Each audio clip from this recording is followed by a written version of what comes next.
আসসালামু আলাইকুম। আজকে মার্কেট ৫৮ পয়েন্ট মাইনাস।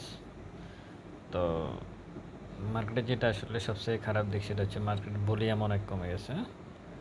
৫২৬ কোটি টাকা ভলিউম। ৩০০টা শেয়ারই আজকে দাম কমে গেছে।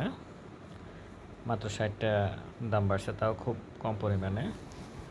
যদি আমরা একটু দেখি, টপে আজকে রিলায়েন্স ওয়ান মিউচুয়াল ফান্ড এটা ছিল। রিলায়েন্স ইন্স্যুরেন্সে ছিল, মুন্না সিরামিক্স একটাও আজকে হোল্টেড ছিল না। এ হচ্ছে গেইনারের। আর লুজারের দিক যদি আমরা দেখি, আজকে অনেক লুজার দিত। 3% সার্কিট ব্রেকারের কারণে অনেক শেয়ারই আসলে নিচে দাম পড়তে পারতেছে না, এই জন্য হয়তো 3% আর কি অনেক শেয়ার লুজারে,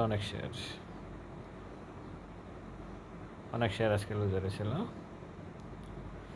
তো এই হচ্ছে ভলিউম। যদি আজকে দেখি ভলিউম, বেস্ট হোল্ডিংস, এই জেনারেশন ইদানিং ভলিউম ভালোই হচ্ছে। এটা হচ্ছে আজকে মার্কেটে মোটামুটি লুজার, ভলিউম এবং গেইনারের তালিকা। তো আমরা যদি একটু চার্ট দেখি, আজকে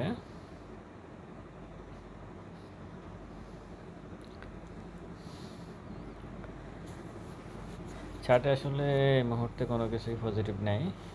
মানে আমি যদি বলি তাহলে সব কিছুই নেগেটিভ।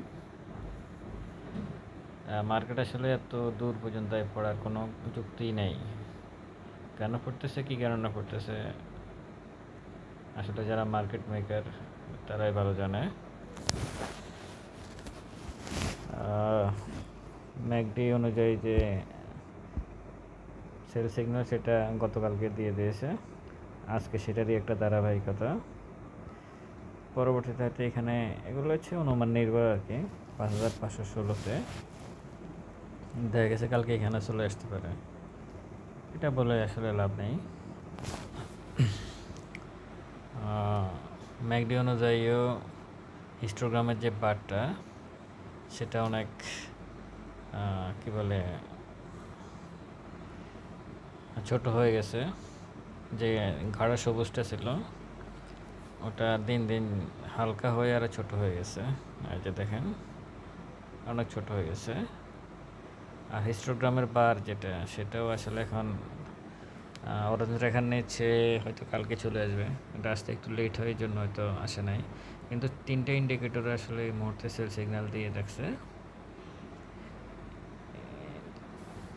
ম্যাকডি যে অনুযায়ী যে আসলে ব্লু রেখাটা হালকা হয়ে গেছে, এটা কিন্তু যদি কালকে কন্টিনিউ, কালকে কিন্তু রেড যদি হয়ে যায় তাহলে কিন্তু কয়েকদিন রেড থাকবে। আগামী সপ্তাহে কিন্তু রেড থাকবে, যেটা আগের ধারাবাহিকতা আছে এইভাবেই।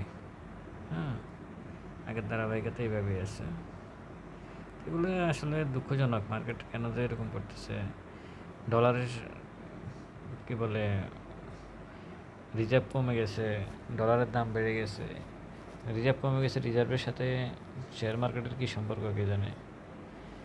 ডলারের দাম বেড়ে গেছে, এটার জন্য বিদেশি বিনিয়োগকারী আসে না, ঠিক আছে, কিন্তু সিও ফোরাম গত পরশু মিটিং করলো, তারা সহযোগিতা করবে।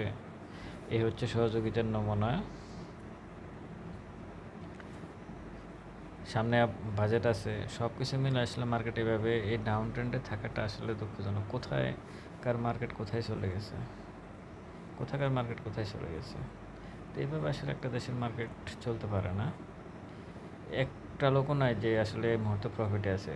50 থেকে 60% আসলে লুজটা সেল করে যে বের হয়ে যাবে এই পরিস্থিতি এই মুহূর্তে নাই।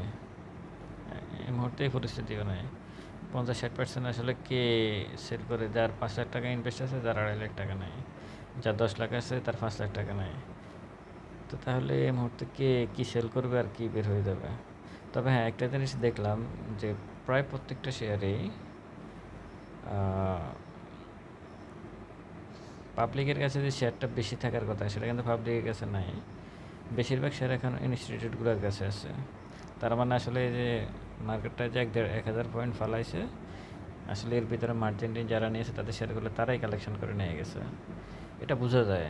আপনি যখন ওই যে ডাইরেক্টর ইনস্টিটিউট এবং পাবলিক এই তিনটে যখন চেক করবেন, আপনি বেশিরভাগ শেয়ারে দেখবেন যে এখন এই মুহূর্তে আসলে ইনস্টিটিউটগুলোর কাছে আছে। তারাই মূলত আসলে মার্কেটকে যে এখন প্লে করে, তাইলে হয়তো মার্কেট ভালো হবে। আর প্লে না করলে এইভাবে মার্কেট চলবে, আর বিনিয়োগকারীরা আস্তে আস্তে নিঃস্ব হবে। এই মুহূর্তে দেখার কেউ নাই। এই হচ্ছে বাংলাদেশের পুঁজিবাজার পরিস্থিতি। আর মার্জিন ঋণ নিয়ে যারা ব্যবসা করবেন তাদের জন্য এটা একটা শিক্ষা, অনেক বড় একটা শিক্ষা। ভালো থাকবেন। আসসালামু আলাইকুম।